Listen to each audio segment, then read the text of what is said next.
everyone. Welcome to Grace Every Day, a podcast for Christian wives of blue collar guys. Today's podcast is all about boundaries, how to set those boundaries, both personally for self and then particularly with relationships to others. And we're going to look at some signs that a relationship isn't healthy and that maybe there need to be some boundaries or maybe some stronger boundaries. And then what to do if someone is not respecting those boundaries.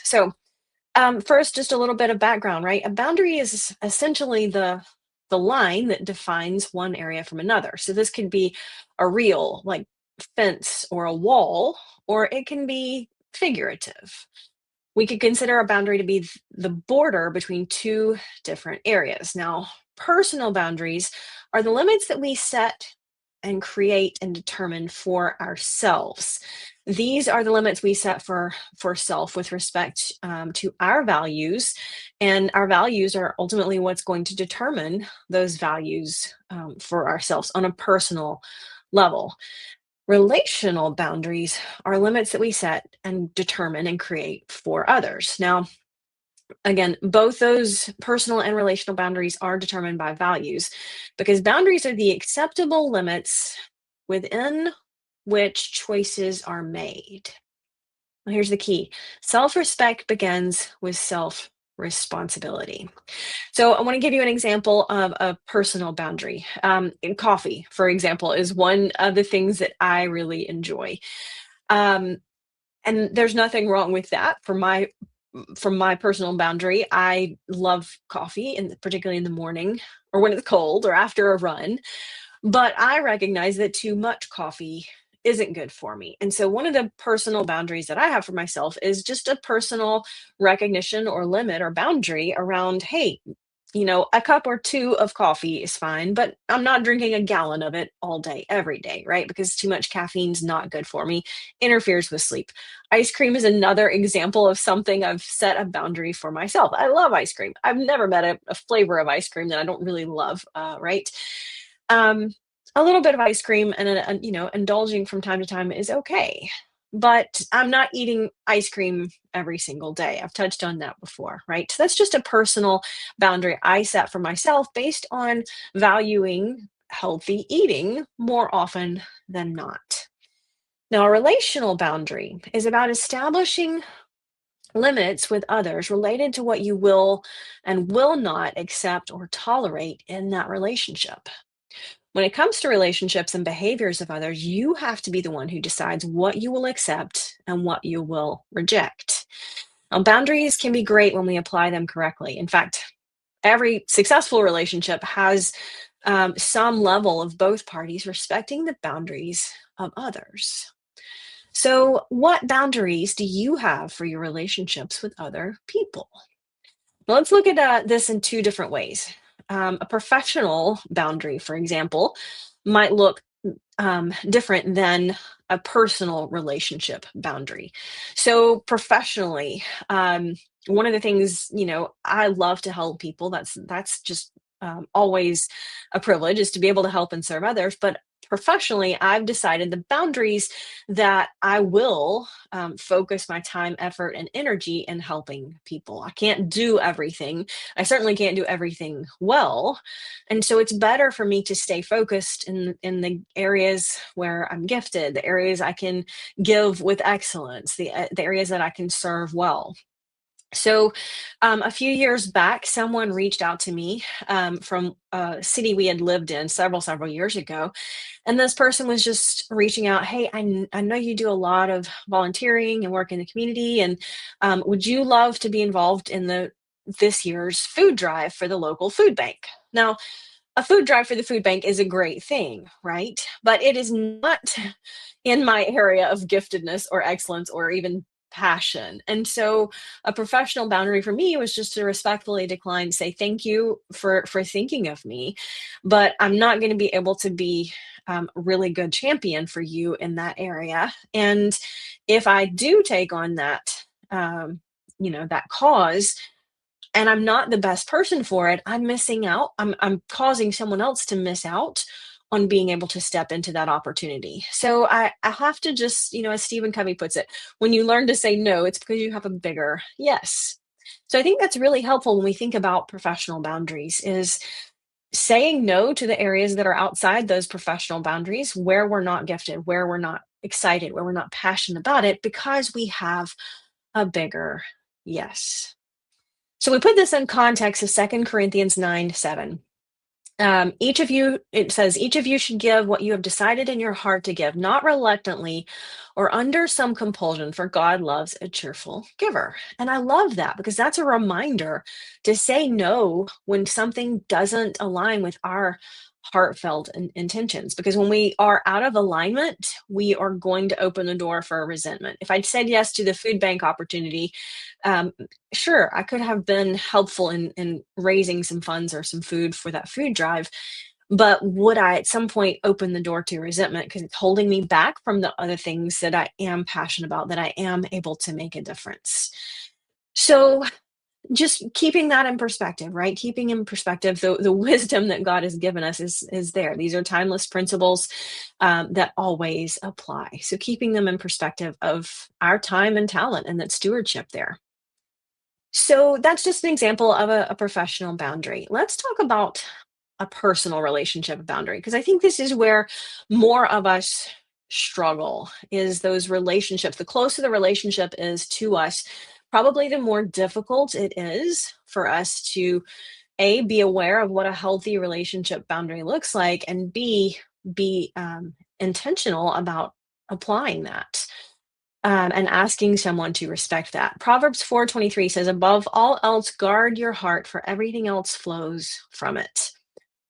This is super. It just that verse just highlights the importance of personal boundaries to protect your not just emotional but spiritual well-being, because you've got to ensure that your actions are flowing from that place of integrity and alignment with your values rather than external pressures. And I think as women, that is particularly difficult for many of us to embrace and adapt or enforce.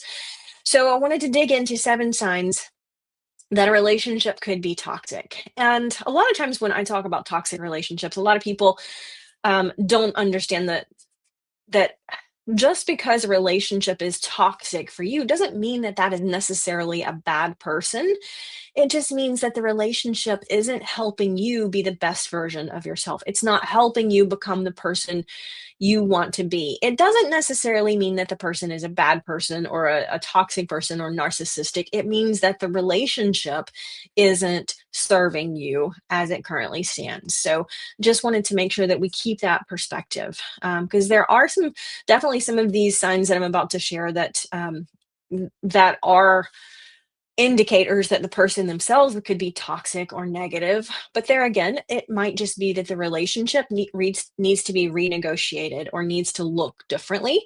It might be a red flag that says, hey, this relationship isn't serving me. I need to just perhaps end this relationship, right? Only you can decide that. And odds are you probably already know once you start to identify the signs of a toxic relationship. So, first and foremost, number one, control.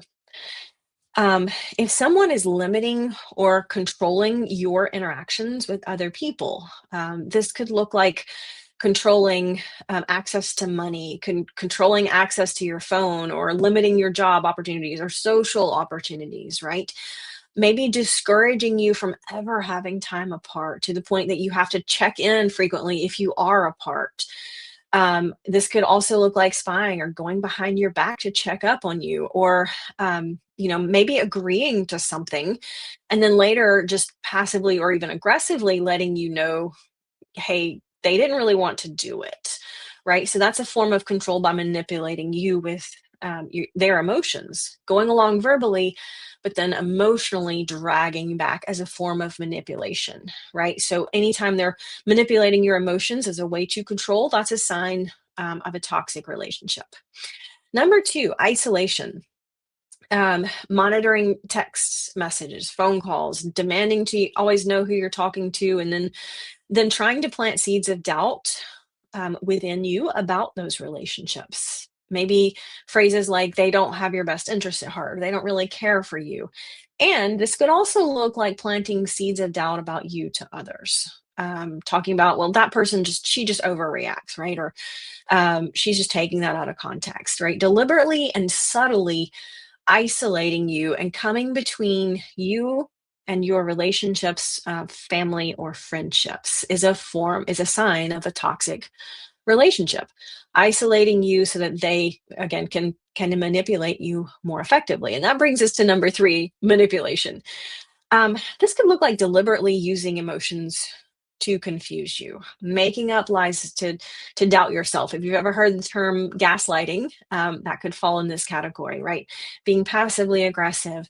And I think this also um, looks like a lot of times using the emotional roller coaster to keep you off balance. Like one minute things are good and things are great, and then suddenly they aren't, and you're not even really sure what happened, right? That is a manipulation tactic that people use to keep you on that emotional roller coaster. And healthy relationships aren't emotional roller coasters. I mean, every relationship might have some ups and downs, some bumps, but they're not extreme highs and then plummeting to those extreme lows like a roller coaster. That is a tactic that people use, and a form of manipulation. This could also look like giving you like lavish gifts or big presents when you do good or when you are good for them, and maybe threatening punishment when not. Again, could be subtle, but could also be an extreme way of manipulation. This could also look like just verbally praising you and then turning around and belittling you in the same, in the same paragraph. Definitely a form of manipulation there, breaking down that sense of self worth and self respect. Number four, blame. This is a big one, right? A big sign of a toxic relationship. That person is always pointing the fingers and dodging responsibilities for their own actions, emotions, and choices, making up excuses or justifying lies when faced with truth. Um, Dodging responsibility, and that kind of leads into number five. So I want to talk about that and then break those down. Number five is victimhood, saying it's not their fault. That's just how I am, or I'm this way because of something that happened in life, or refusing to work through the issue, right? Refusing to own responsibility for their behaviors.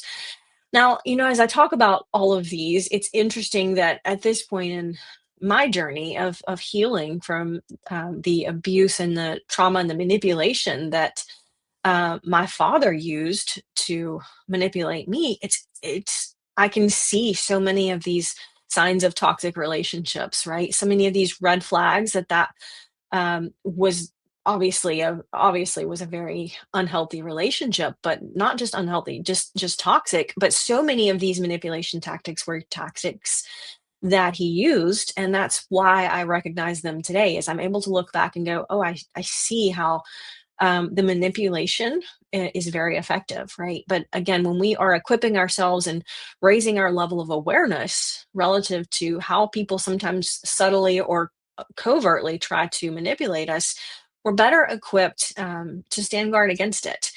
And I'm a facilitator for a curriculum for women, particularly who have been exploited or trafficked. And there's a whole curriculum that was written to later help them realize these signs of manipulation. Like there's a whole science behind how people can manipulate us, and people who intentionally want to manipulate us either understand these principles at an intuitive level or they are intentionally studying them. But the end result is the same, right? If they are trying to control us, manipulate us, or use us for, you know, a win-lose relationship, then that's always going to end up as a toxic relationship. Number six, egomania. Um, Another word for this would be pride or arrogance, self-centeredness, right? Anytime someone completely and 100% refuses to be questioned or disagreed with, that's a sign that the relationship isn't healthy or that it could be toxic, right? If it's always about what the other person wants, they are, the center of the universe and that the world revolves around them, and other people's wants or needs are never just as important. This could look like always just creating rules and threatening and then ignoring your boundaries, right? Another way that this shapes up is always making you feel bad or confused. Because there again, from their perspective, the world revolves around them, and as a consequence, they're willing they're willing to sacrifice your emotions for their emotional well-being. Um, Number 7, exploitation, always using you, right? Wanting to be served, but very, very good or very, very slick about making you think it's your idea to begin with. And always just someone who's always taking, either emotionally or physically. My analogy for this is like, it's one of those people, you're around them and you just leave every single encounter and you're just drained, mentally or emotionally exhausted. Like that person isn't ever giving or filling you back up. It's just that they're always just taking and taking emotionally or maybe physically too, right? Wanting more and more from, but never giving in return, taking advantage of someone and the situation. So a type of unequal relationship. Again, just 7 signs that the relationship could be toxic. And most of the time, we intuitively know these red flags, but if we don't understand the principle behind why these signs of a toxic relationship shouldn't be ignored, we are very easy to overlook them or to forgive the person. I love Rick Warren's quote that forgiveness is about the past, but trust is about the future. Absolutely. If someone has tried to manipulate us or used us for some way or something like that, then forgiveness is a very personal decision. But forgiveness is letting go of the hurt and bitterness on your end. But that doesn't mean that there aren't uh, consequences to the relationship. I was working with a group of teens Monday, and we were talking about just, some different forms of forgiveness. And these teens had been through a lot of trauma and things like that. It was a girls group home. And one of the questions was, well, have you forgiven your parents or specifically your dad? Yes, forgiveness is about the past, right? But that doesn't mean there aren't consequences to the relationship as a result of his behavior and in larger context, my parents' behavior. So she was asking me, do I have a relationship with my parents today? And no, I don't. And it's not about bitterness, right? It's just saying, you know what? That was in the past and I've forgiven that wrong. But trust is about the future. And one of the consequences are we don't have a relationship. So um, there are always going to be and should be different boundaries for all of our relationships. But if you are in a personal or even professional relationship where some of those signs that the relationship is toxic or unhealthy are popping up, then it's time to look at that and say, are the boundaries that I have in place working? Do I have boundaries in that relationship? Do we need boundaries in that relationship? Should we revisit what that relationship looks like? And again, most of the time we sort of have an idea, but when we are intentional about learning some of these principles and concepts, we're better equipped to have an objective perspective on that. So the boundaries that you set, like for intimate relationships, are going to be different than the boundaries you set for professional relationships. The key is knowing that you define and establish your boundaries personally and professionally, personal relationships and personal boundaries for yourself, and then professional relationships with others. And you must defend those boundaries. If you don't defend the boundary, you don't have a boundary. So think about what boundaries do you want or need in a relationship, like with your spouse, with your hubby? How are your boundaries serving you relative to your boss and your job at work? These days, we're so connected with being able to get email 24/7 on our phone. That's not necessarily a good thing. And maybe we need to have a boundary about, hey, I'm not responding to work email past 6 o'clock or 8 o'clock or 10 o'clock or whatever that looks like, right? But I'm saying just be intentional about boundaries in all of our relationships and making sure that they are serving us. Again, just setting up that fence so that we can be intentional about how and when to open the gate.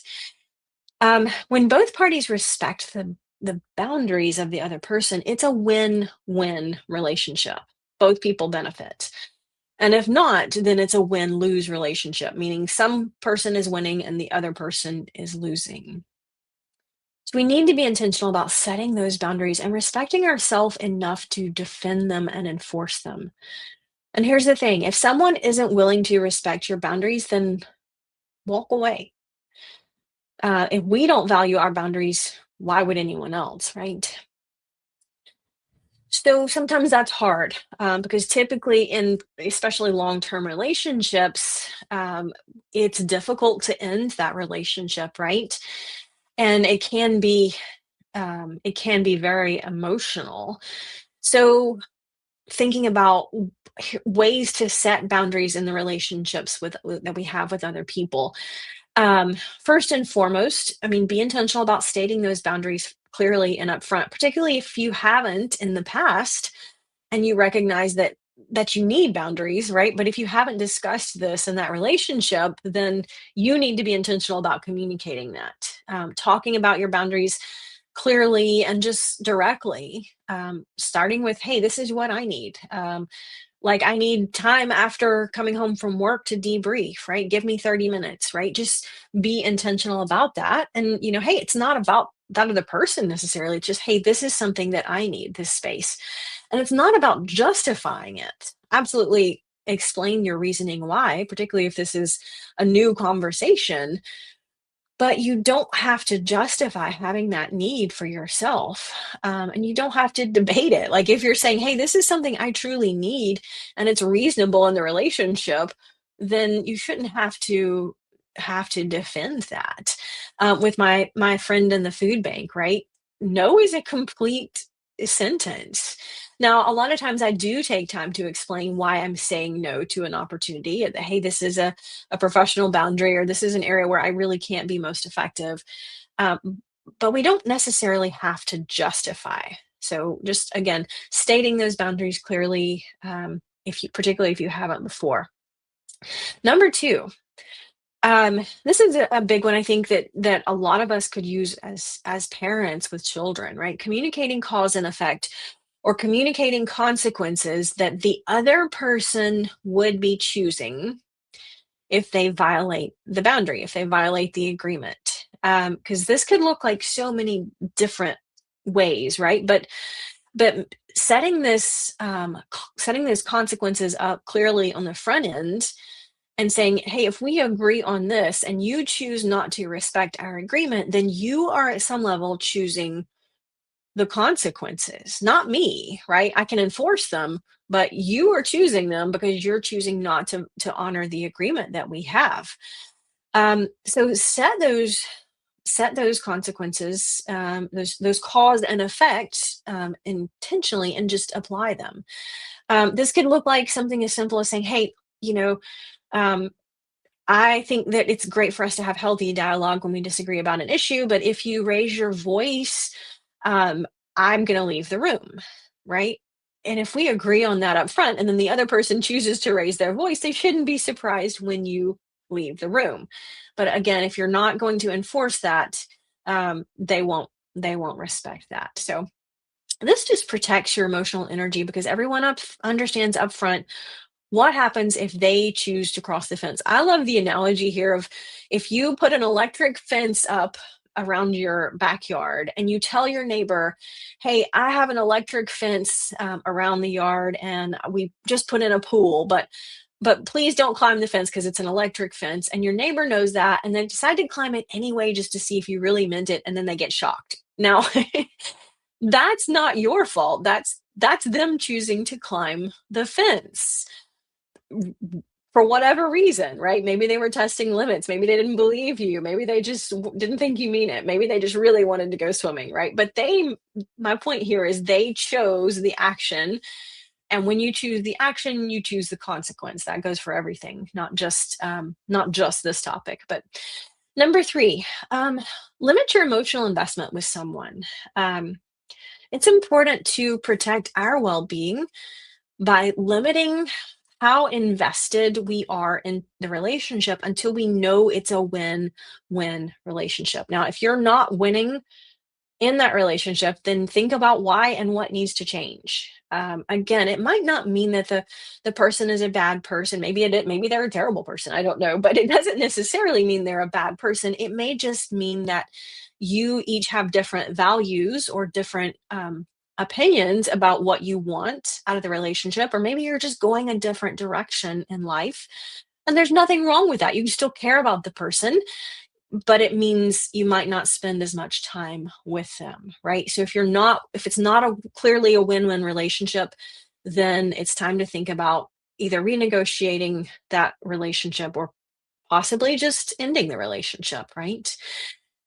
Um, if you're always feeling confused or mixed up or doubting yourself or always stressed or unhappy or anxious about the relationship, those are all signs that it might not be a great relationship for you. If you don't like who you are in that relationship, that's a red flag that says, hey, this might be a relationship that is toxic for me. Um, Manipulation isn't always obvious, but the effect that it has is. And so, if you're seeing some of those signs, those red flags that the relationship is toxic for you, again, you may just need to think about reconsider the relationship or renegotiate what the relationship looks like. It might just mean limiting time with that person. I know people who I care about. They're nice people, but they are, again, just kind of that energy drain, and so I care about them, but I don't have to spend all day every day with them because I just don't have that much energy to be able to pour it out constantly and never put it back in for me. So again, these are just different principles to think about, but these are signs that I see for so many, particularly as women. We often are not good about defending those boundaries, particularly in personal relationships. We might do a little better about it in professional world at work, but again, probably some of the greatest struggles I see with women are in unhealthy relationships, and they're not happy, but they're either not sure how or not interested or not willing to go through changing the relationship or renegotiating it. And to me, that's sad. So remember, enforcing boundaries is an act of self-respect, and it's okay if it leads to renegotiating the relationship. There's nothing wrong with that at all. So, in wrapping up this episode, I'm just going to leave you with just a gentle nudge to just take some time and reflect on the relationships and the relationship boundaries in your life and just honestly evaluate if you need to make some changes. You and only you are the only one who needs to know what changes need to be made. And you're the only one who can make those changes at the end of the day. If you recognize that it needs to be made, the sooner you make those changes, the better you will be, and the more peace that you will have. So remember, life is tough, but grace is always enough. Until next time.